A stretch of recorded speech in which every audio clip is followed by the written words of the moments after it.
Ku izina rya Data n'irya Mwana n'irya Mutima Mweranda, amen. Bene wacu dusangiye ukwemera muri Yezu Kristu, nitugire Kristu. Turabandanya gusabikanya ijambo ry'Imana dusanga muri Bibliya mu gitabo c'amazaburi. Turi ku izaburi y'119.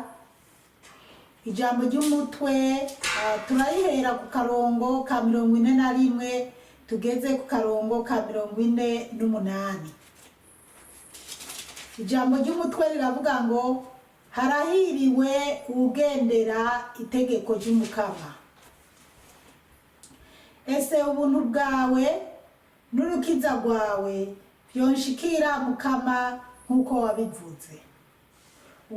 Uwuntuka nzoheza ndamwishure ijambo kuko nizigiye ijambo ryawe. Ntuzimanganye ijambo ry'ukuri mu kanwa kanje kuko nizigiye ingingo zawe. Nzokwama nzigama itegeko ryawe ntahengeshanya imisi yose na ntaryo. Nzogendera ahagutse kuko ndondera amateka yawe. Nzomenyesha amabwirizwa yawe imbere y'abami kandi sinzogira isoni. Nzohimbagwa n'amategeko yawe kuko ndayakunda. Nzokiriza ibiganza ndavyerekeza amategeko yawe nkunda kandi nzozirikana imigenzo yawe. Bene wacu muri Yezu Kristu, iri ni ijambo ry'Imana. Dushima Imana. Haleluya, amen. Haleluya, amen. Haleluya, amen.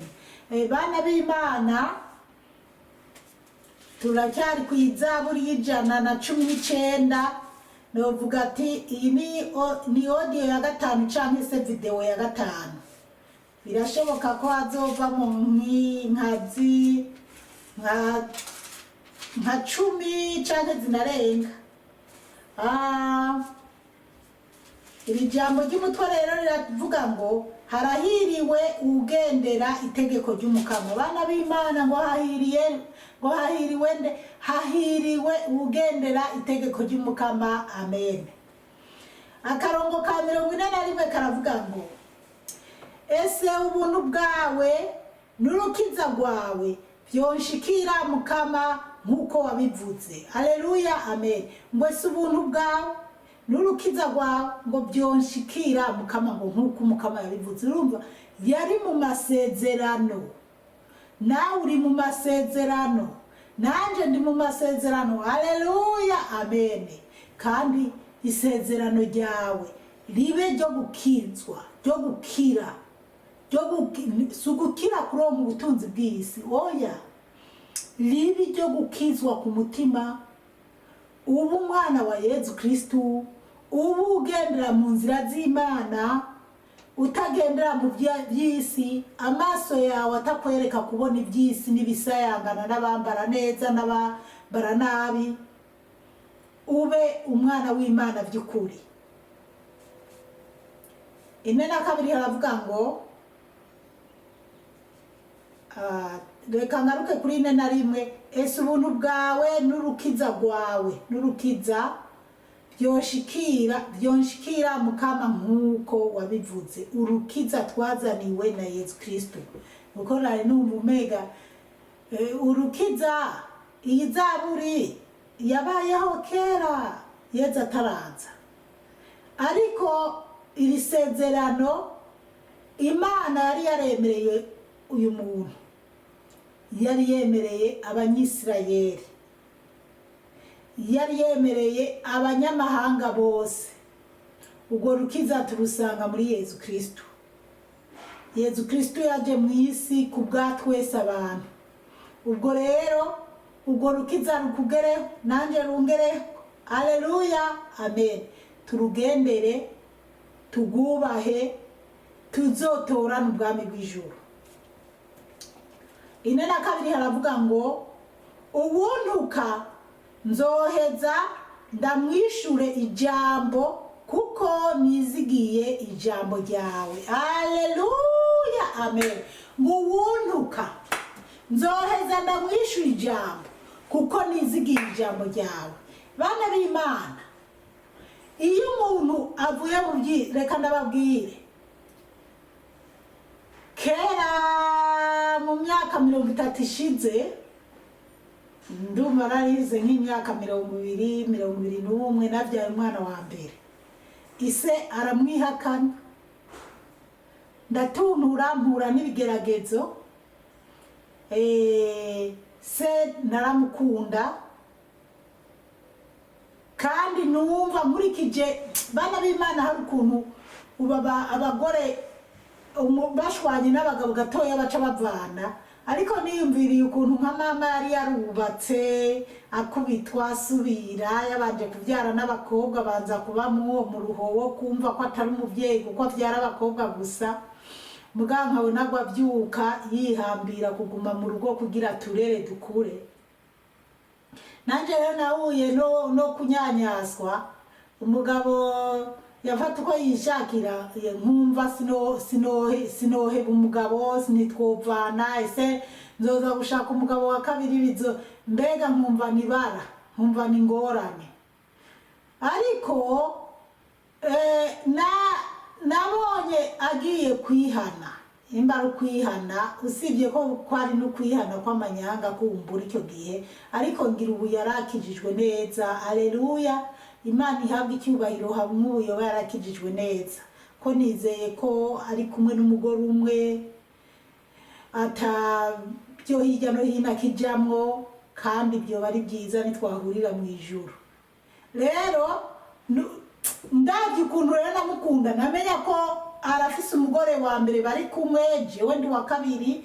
Numva naho noguma ndi wa kabiri, naho yozopfa akaja mu muriro, nanje nkapfa nkaja mu muriro, turi kumwe mu muriro nta ngorane. Yo Yezu yarantabaye we. Ukumva umuntu wo mupfira, ni mama mubona abapfira. Hariho abakobwa biyahura kuko abagabo babasi, hariho abahungu biyahura kuko abakobwa babasi, ukiyahura ngo no gupfira. Bajya nibo bazi gupfira abami, akemera agapfa. Ariko iyo apfuye, iyo uri umukobwa wakunze umuhungu kumva upfuye kubwiwe, wowe n'akazi kawe, kuko wewe ntaba yagukunda. Kandi upfuye wiyahuye, utarozwe, uwarozwe arafise Imana iramwakira mu bwami bw'ijuru. Sinzi iryo nibanga ry'Imana gusa, jewe mu byaha byanje nari ndimo, numva ko ntacyo kizima ankunda tuzigumira muri ibyo byaha. Iyo uri umukobwa canke iyo uri umusore canke iyo uri umugabo wagiye mu rukundo n'umukobwa, wirengagize ko ufise n'uwundi mugore wari warakunze, uba wumva ko nta ngorane, naho wopfa nakamukundana ntacyo bigutwaye. Ariko bana b'Imana, ntabwo ari byiza. Ntukavuge ngo no gupfira, ntukavuge ngo naho twopfa twoja. Oya, ba mu buntu bw'Imana, akanwa kawe gakunda Imana, kavuga iby'Imana, amaso yawe abona iby'Imana, areke kubona umugabo w'abandi, areke kubona umugore w'abandi, areke kubona itunga rya mugenzi wawe, areke kubona kuko mugenzi wawe yashajije gusumba wowe uje kwiba. Imana idutabare cyane. Rero icyo gihe numva ko ni umugabo nkunda, nanje twikundanira nta ngorane. Ariko ku Mana zari ngorane, kandi ashima Yezu afise uko yabigenjeje, nkisanga twaravanye. Kandi ashima Yezu afise inzira nyinshi atabariramwo abamwambaza, kuko naho wowe umunyabyaha ukaza uribuka ati yamara mpfuye noja mu muriro, ntewe Yezu ndagutakambiye umbabarire, ufashe jewe sishaka kuja mu muriro. Erega abana b'Imana, je nahora njana agatoke ku ziko nkakozako, ntinumve. Rero iyo uhiye uca wibaza ati none umuriro uzoba uriko uraguturira umubiri wose, ubona bizoba bikumereye gute? Bana b'Imana rero, iby'isi ni iby'isi. Abagabo b'abandi canke abagore b'abandi ntitukabipfuze. ntitukipfuze ubuhumbu. Warageze kubibamo bivemo bikigendera, kandashima Yezu jewe ko nabivuye mu bana b'Imana. Abantu baba bambwira ngo yangu uzashaka umugabo uracyari muto, nukuri bana b'Imana, nukuri pe. Fise imyaka 10 naratandukanye n'umugabo, twabyaranye abana 3, ndamukunda nawe nkunda. Mugabo ntiyakunda jewe gusa, yakunda n'abandi yarakunda n'abandi. Ari afise n'uwundi mugore kandi nibaza yakunda n'abandi. Ariko shimira Yezu ko yampaye kubisohokamo amahoro. Nkaba nidegembya muri Yezu Kristo. Haleluya, amen. Uyu munsi nkabashingira intaha Imana. Amaso yacu, imitima yacu, ubwenge bwacu buduhe kuraba ibyiza by'Umukama. Ibirenge byacu biduhe kugendera mu nzira nziza zo kuza gutabara abandi, zitari zo kuza kuyiba no kubesha. Tugiye ku 43 bavuga ngo ntuzimanganye ijambo ry'ukuri mu kanwa kanje kuko nizigiye ingingo zawe. Ngo ntuzimanganye ijambo ry'ukuri mu kanwa kanje kuko nizigiye ingingo zawe. Bana b'Imana, nyemba vuga ntuzimanganye ijambo ry'ukuri. Ni bangahe bagenda kubibyabona by'abandi bantu bagaca babesha, bagakunda ibiturire. Imana iduhe gutahura cyane. Hari igihe mba ndiko ndaganira n'abantu bari kunyagwa amatongo, nk'ubu ndafise umuntu mana sinzi uwo mwana w'umukobwa, ni imfubyi, afise basaza we 2 nawe na mwene wabo ni 4. Ariko nukuri urubanza rwabo twama twasenze, twama twiteguye tiruracibwa, mama bazoza kurucira ku itongo, mama bizo. Ariko kumva ngo ni dosiye bayibuze, ubundi mwanya ngo yabonetse. Ariko kubera abantu b'indyarya canke ibiturire, uwo muntu azaratanga ashaka kuzuruma abana b'imfubyi vrema. Kandi kubera icyabona ari umuntu ariko arikurira w'umutama, ucubona ko uwo muntu yipfuza ko icyo cyabona by'ukuri kizi byose, yipfuza ko yopfa kugira yegukire iryo tongo, iparasera atari yiwe cyangwa itongo ritari gwiwe. Nk'uwo ngo ariko aragendera mu nzira y'Umukama, sinzi icyabona kiza kubesha. Mbega umucamanza bahamahera ngo uru rubanza rusubike, rwegeze imbere, rugira iki? Uri umucamanza ugacitora ayo mahera vrema, uwocira urubanza umwana wawe cyangwa utakiriho, ibizosigara biraba ku bawe. Imana iduhe gutahura cyane, twige kugendera mu nzira nziza, tureke kubesha. Akanwa kacu kaba kavuga amajambo y'ukuri, atarayo ububeshi, atarayo guteranya, atarayo kwiba, atarayo ubujyajya. Iki gihe mw'isi hagwiriye amajambo mu kanwa k'abantu y'ububeshi n'ubujyajya. Imana iduhe gutahura cyane. 44 hakavuga ngo nzokwama nzigama itegeko ryawe, ntahengeshanya iminsi yose na ntaryo. Nzokwama nzigama itegeko ryawe iminsi yose, ntahengeshanya na ntaryo. Uyu muntu yama zigama itegeko ry'Imana, yisabira kuzigama itegeko ry'Imana. Wowe urabyisabira? Bana b'Imana biragoye. Jari igihe usanga ndiko ndaganira n'umuntu canke turiko mwumva ko mbeshe canke mwumva ko ndenda mu mutima nkavuga nti muganga ndiko ndarenga karimbe, nkatangwa kuzunguza umutwe je ugana Imana yanje. mbabarira nkatangura gushakisha ukuntu mva muri ibyo bintu by'ibinyoma by'ubujyajya by'ubutikutiko. Mw'iyi minsi natembereye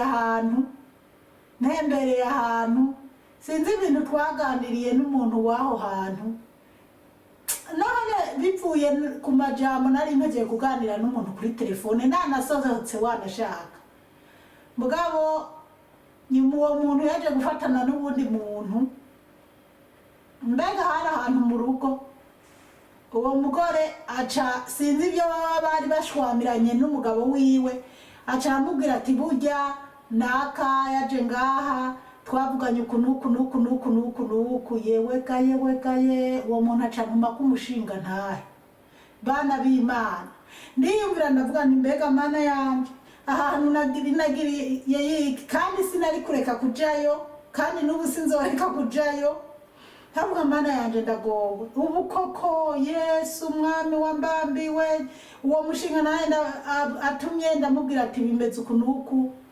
Hanyuma uwo muntu aramubwira reka ndajayo. Uwo muntu ngo yanga urumva ncanatse imodoka ndavuga ni nagiye ninasanga ndi mu makosa ndambarare ndabasaba imbabazi kuko narimvira ubu koko nzobaho numva ko banaka twacokozanije kandi numva ko mfise amahoro, nzoje muri Bibiliya soma ijambo ry'Imana ndaritume mu bantu numva ko mfise amahoro. Ndavuga nti mpaka ngende, nagiye ndageze ndavuga wantumye ko umushinga nawe yarambariye ibi n'ibi ngo aya n'amahodiyo ndayafise, shaka naka nawaze ngaha tubisubiremo. Turabisubiramo. Uyu muntu nawe aca asanga yihuse kuvuga atitondeye neza ibyo uwo muntu amubwiye, asanga jewe nta ngorane mfise mugabo jewe kukorosha ibintu nagiye nicishije bugubi ndavuga ati nukuri ndasaba aho mfise amakosa naho kandi ntoba ndi no mu makosa ariko ndasaba imbabazi kugira numve ko hari umutekano, kuko kumva ati naka yarambwira ijambo ku ritari ryiza.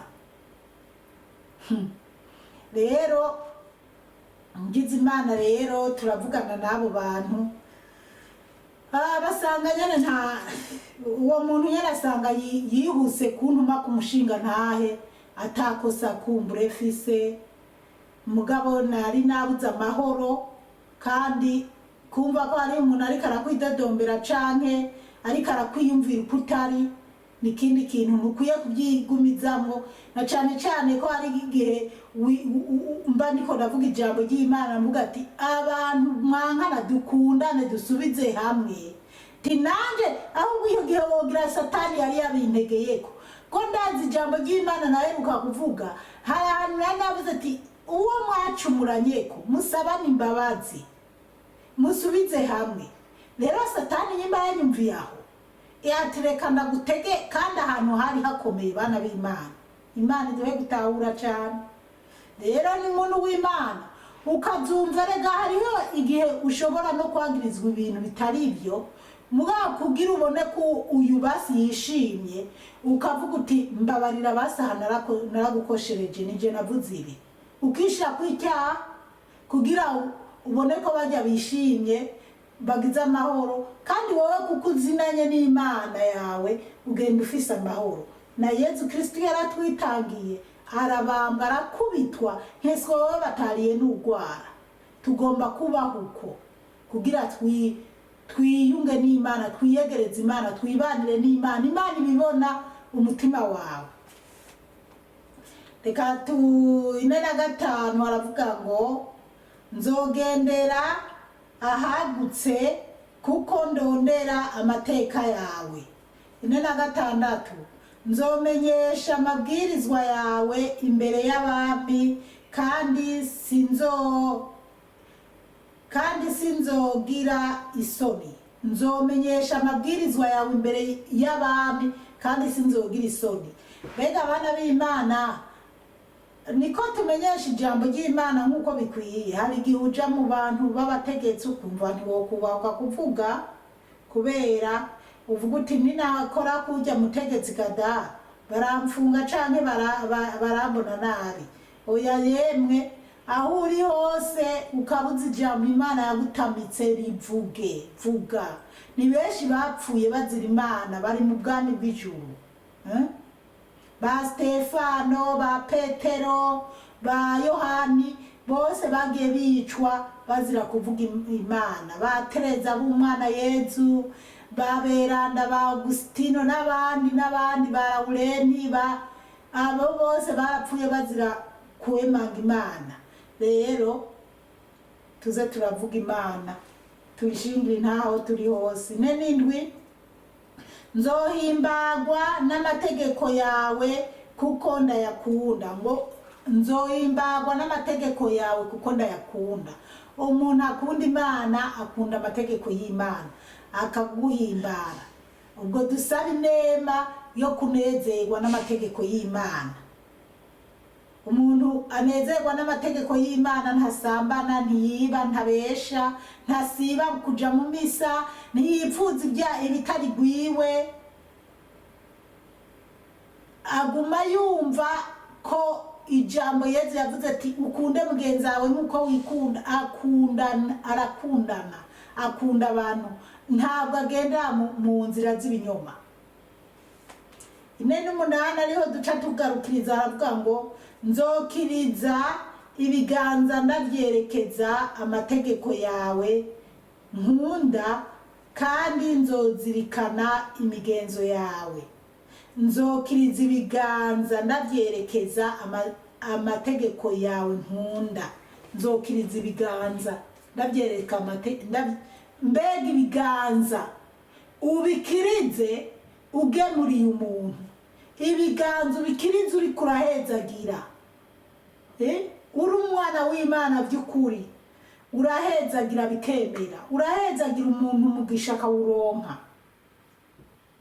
Urahezagira umuntu ukamuha 500 akadandaza canke akararariye. Urahezagira umuntu ugakiriza ibiganza byawe watoye ikositime mwe canke ipantaro imwe mwaziya ufise, ugaho uwundi akaryoherwa, Imana ikanezerwa. Ibiganza byacu bibe ibyo gukiriza duhereza abandi, ntibibe ibyo gukiriza twica abandi. Urazi gukiriza ikiganza cyawe n'igipangu uri kurica mwene wanyu simvuze ujya muvukanye, mvuze uwo ari we wese ni mwene wanyu. Ugakiriza ibiganza byawe. Murazi ko muri iki gihe hari abakiriza ibiganza bica base babavyaye canke ba nyina babavyaye. Ibaze bana b'Imana. Imana ishaka dukiriza ibiganza byacu duhezagira abandi, twitwararika bagenzi bacu. Ukiriza ibiganza byawe uri kurarima, uri kurakora akazi kaguteza imbere, atari gukora ibibi. Niki Imana ishaka, niki Mukama Yezu ashaka. Abana b'Imana mu guheraheza, ni nk'agatangazo shaka kuza ndibwirira abantu, muze murabwirana. Mwirinde abantu bababwira uwitwa Fabrice babiba. Umuntu akakubwira ngo ni Fabrice, nagira uzana amafaranga dukorane business. Cyane cyane ababyibikora cyane bakunda kubesa ngo inzahabu. Banza ugendure neza, umenye neza ko izo namba zaguhamagara izukuri. Ari uwo Fabrice, kandi Fabrice ntahamagara umuntu, abantu nibo bamuhamagara. Umuntu azakubwira ngo ni Fabrice, si warondera abantu ngo mbwira ngo urumva ngo zana amafaranga ngo tuje muri ibi n'ibi. Oya, abana b'Imana baramurondera, si wabarondera. Rero muze murabwirana ubusuma buri kwimonogoza cane, bari kwiba abantu cane bakoresheje iryo zina. Muze murabwirana. Ego Umukama Imana bahezagire cane, mwarahezagiwe n'Imana. Kw'izina rya Data n'irya Mwana n'irya Mutima Mweranda. Amen.